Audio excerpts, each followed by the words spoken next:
Yes, whatever nkwaniza ku Fadi TV ujina kusaba subscribe nga like video na comment section wili awo bako kyotesa oba okyo wabula. Nange kutegeeza nti weyongere ku following Fadi TV oba ojja kuba ne updates ejja kufuna updates zinavali buli kadi buli sawa mbana zo mu bujjuvu bwazo. Ensonga eziwesa zino nazo za pastor z'omugenzi pastor Iga Augustine Iga munya ipa kyaki bagala gisanyaawo. Jukira pastor Iga yafada era ngono yafandoza mu mwaka gwali gwa 2019 oba 2019 oba 2019 ndowooza 2019 mune sajja mukulu ono yafa era kyaki yagirekera mutabani we amanyikiddwa nga Yego pastor Yego akosera pastor Yego mutabani we sawa ne yadaddukanya bino yadaddukanya ABS TV kusana ebitu byonna ebyali ebya pastor Iga ne sawa zino baagala kusanyawo kyaki ye. Aliwo mugaga ayagala ettaka lyagambye nno ayagala ettaka olw'ensonga nti yaliguza pastor Iga ne tanaba kumusasula sente zimalayo bulungi. Era n'agambye nti abanja obukadde 188 sente nnyingi nnyo okutwalizaamu naye ng'ate mutabani wa pastor Iga yagamba nti talina kyabimanyiiko. Wabula ye mutabani wa pastor Iga agamba nti waliwo kwempalana wayinza okuba waliwo ko pastor ali mu kuteekamu omusajja ono sente afa okola nga asanyawo kyakiyaani ya pastor Iga. Jjukira entalo nyingi nnyumba pastor zo nzibu okuggwaawo nzibu nnyo okuggwaawo buli omu awalana munne kyokali nga abasajja ba Katonda kwegamba bitabula naye nga kyaki bambi baagala kugisaanyaawo okusinziira ku kooti yategeeza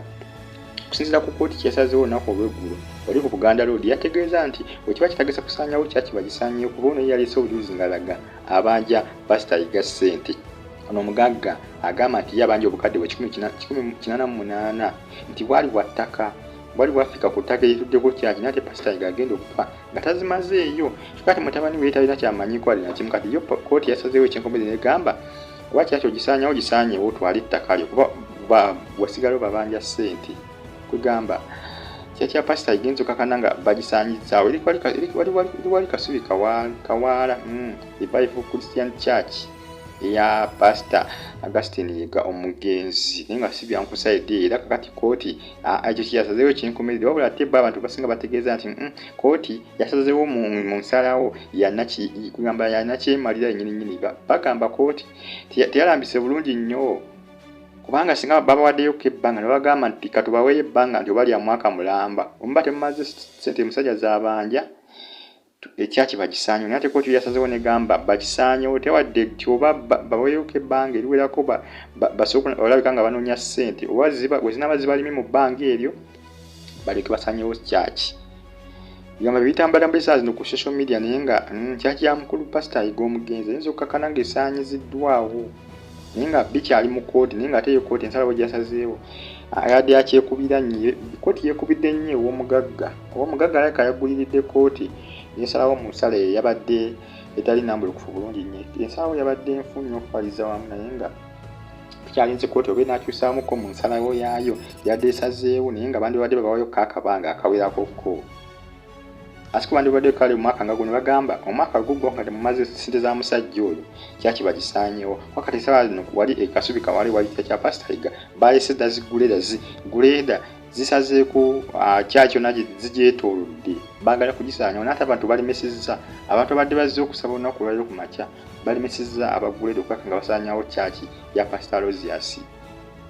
pastor Augustine Iga Aloysius Augustine Iga nga baagala okugisaanyaawo kooti ng'egyaderagidde ekiragiro kati omugagga akedde ku nkyasanga 12 n'afuna ziguleda ziringa 20 zisazeeko kyaki yonna n'okufaliza wamu kugamba kooti yatibadde baake ng'egyekyusamuko mu nsalawo yayo gye yakoze kuba ensalawo yayo gye yakoze yeekubidde nnyo kuba ye mutabani wa pastor Iga agamba ye sente tazimanyiiko naye nga tebagamba pastor Iga yagenda okufa ng'alina amabanja mangi nnyo olw'ensonga nti kyaki yeno yali ayimiridde nnyo ku mabanja kusana TV ye eya ABS TV naye nga kyaki yo yali alina amabanja agawerako naye nga amabanja kegali mangi nnyo kale kisusse nnyo naate omugagga yalumiriza nti ettaka okutudde kyaki yaliguza pastor Iga niye yasigala mu banja yokko ssente obukadde 188 yo omugagga ye nga ye bwalumiriza kati yo kooti ensalawo yayo gye yakoze yo yagamba kusaanyaawo kyaki naye abantu bo bategeeza nti kooti yeekubidde nnyo yandibadde eteekawo ebbanga eggere nti katubawo omwaka mulamba we guggwako nga temusasula ssente za musajja kyaki bagisaanyeewo katulinze kooti ereeko kyekola kuba ne mutabani wa Pastor Yiga ne ayina lawyer era lawyer n'agenda gedako mu kooti bagenda kuddamu batule mu musango guno. Mulamuzi kooti yebeeko engeri gyekolamuko kiseemuko mu ngeri gyasazeewoko asike bwayoko ebbanga liggwamu nga tebazifunye ssente basanyewo kyaki naye nga byebyo ku sadi ya mugenzi Pastor Augustine Yiga kyaki bagala gisaanyaawo si byangu naye nga saa yonna kooti ejja kuba endowooza ekyusaamuko mu nsalawo yayo gye yasazeewo kuba ensalawo yayo yabadde nfu nnyo ndowooza omugaga yaka yabaliisa abaddeko ka sente nga ate bakoze ensalawo ey'ekyekubiira naye nga mutabani wa Pastor Yiga essaawa yonna agenda ku